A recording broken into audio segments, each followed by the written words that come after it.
আসসালামু আলাইকুম ভিউয়ার্স, আপনারা সবাই কেমন আছেন? আশা করি অনেক ভালো আছেন। আজকে আমি আপনাদেরকে চাল কুমড়া দিয়ে একটি মুরব্বার রেসিপি বানিয়ে দেখাবো। আশা করি আপনাদের ভালো লাগবে।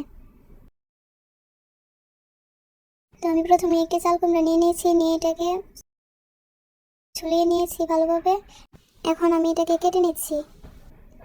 আমি এই সাইজ করে এটাকে কেটে নিচ্ছি। আপনারা আপনাদের মতো করে কেটে নেবেন, আপনাদের সাইজ অনুযায়ী। আমি এইভাবে কেটে নিচ্ছি।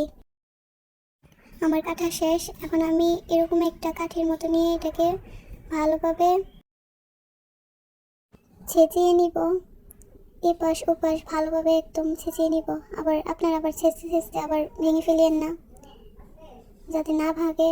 ওইভাবেই ছেঁচে নিচ্ছি। চাল কুমড়ার মোরব্বা হচ্ছে আমাদের ঐতিহ্যবাহী একটা খাবার। আগে প্রায় এই খাবারটা দেখা যেত, কিন্তু এখন তেমন একটা দেখা যায় না। মানুষ তেমন একটা এখন খায় না। তাই আমি ভাবলাম আমি বানিয়ে আপনাদেরকে দেখাই।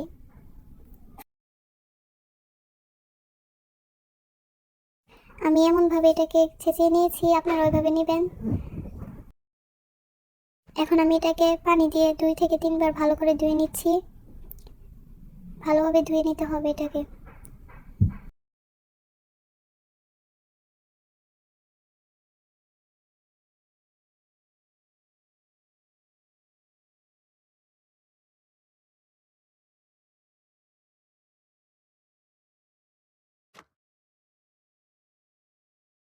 আমি এটাকে 2 থেকে 3 বার ভালোভাবে ধুয়ে নিয়েছি। আপনাদেরকে একটু কাছ থেকে দেখা, এটা দেখতে ঠিক এমন হয়েছে। এই তো এখন আমি একটি প্যান বসিয়ে দিয়েছি। এখানে পর্যাপ্ত পরিমাণে আমি পানি দিয়ে দিচ্ছি। আপনারা আপনাদের পরিমাণ মতো পানি দিয়ে দিবেন। আমি এখানে 3 কাপের মতো পানি দিয়েছি। আপনারা আপনাদের পরিমাণ মতো দিয়ে দিবেন। এখন আমি চাল কুমড়াগুলোকে দিয়ে দিচ্ছি। এগুলো দিয়ে আমি ঢাকনা দিয়ে ঢেকে দিচ্ছি। এটা প্রায় 30 মিনিটের মতো আমি সিদ্ধ করে নিয়েছি। এটা ভালো করে সিদ্ধ করতে হবে। দেখেন আমি পানিটা একদম শুকিয়ে নিয়েছি। আমার এটা ভালোভাবে একদম সিদ্ধ হয়ে গেছে। এখন আমি এটাকে ছেঁকে নিব। এটাকে আমি ঠান্ডা করে তারপর ছেঁকে নিচ্ছি।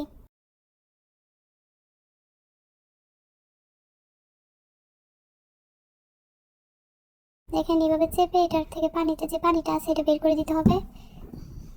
আমি পানিটা বের করে নিতেছি। আপনারাও ঠিক এভাবে চেপে চেপে পানিটা বের করে দেবেন। দেখেন এটা দেখতে এমন হয়েছে। আমি এটা থেকে একদম পানিটা বের করে নিয়েছি।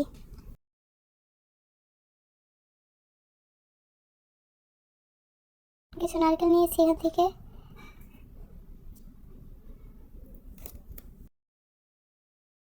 3 থেকে 4টি তেজপাতা নিয়েছি, এলাচ দারচিনি নিয়েছি 2টা।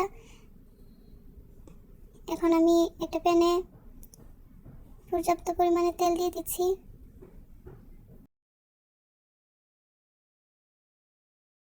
তেলটা আপনার পরিমাণ মতো দিয়ে দিবেন। এখন আমি এই তেলে সেই চাল কুমড়াগুলো দিয়ে দিচ্ছি। চাল কুমড়াগুলোকে আমি ভালো করে ভেজে নিব 5 মিনিটের জন্য।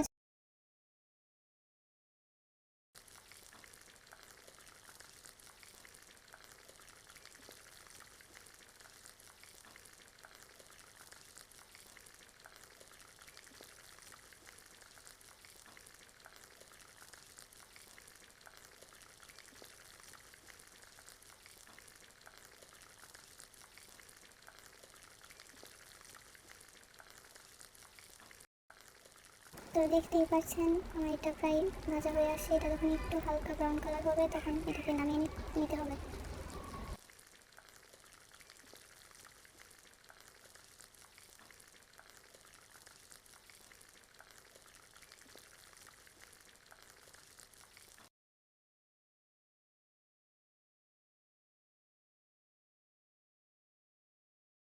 তো আমি এখন হাফ কিলোর মতো এখানে দুধ দিয়ে দিচ্ছি। আপনারা আপনাদের পরিমাণ মতো দিয়ে দিবেন। এখন আমি দিয়ে দিচ্ছি 4 চামচ চিনি। আপনারা আপনাদের পরিমাণ মতো দিবেন। আপনারা যেরকম মিষ্টি খেতে পছন্দ করেন সেইভাবে দিবেন।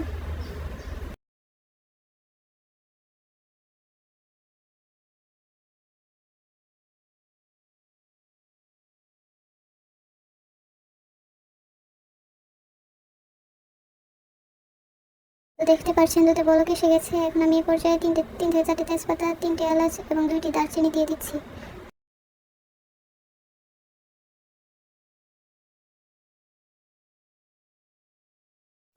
একটু লবণ দিয়ে দিচ্ছি। আপনারা যদি মিষ্টিতে লবণ পছন্দ না করেন তাহলে না দিলেও হবে।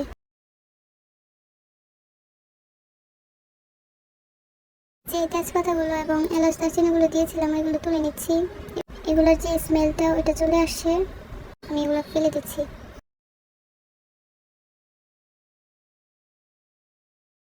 দুধটাকে আমি 2 থেকে 3 বার বলক উঠিয়ে নিয়েছি। এই পর্যায়ে আমি ভেজে রাখা সেই চাল কুমড়োগুলো দিয়ে দিচ্ছি।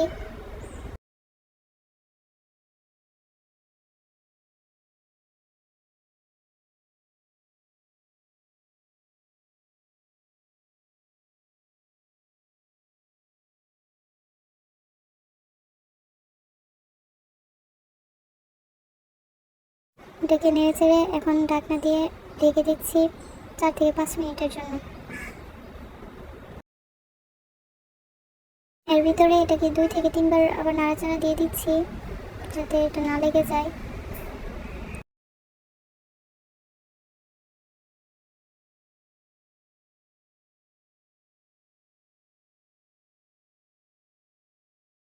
এই তো এটা প্রায় হয়ে এসেছে, এখন আমি এটাকে সার্ভ করব।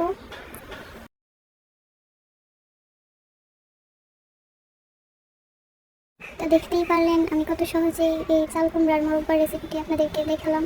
আপনারা অবশ্যই এটা একবার ট্রাই করবেন। এটা দেখতে যতটা সুস্বাদু, খেতেও খুবই মজাদার।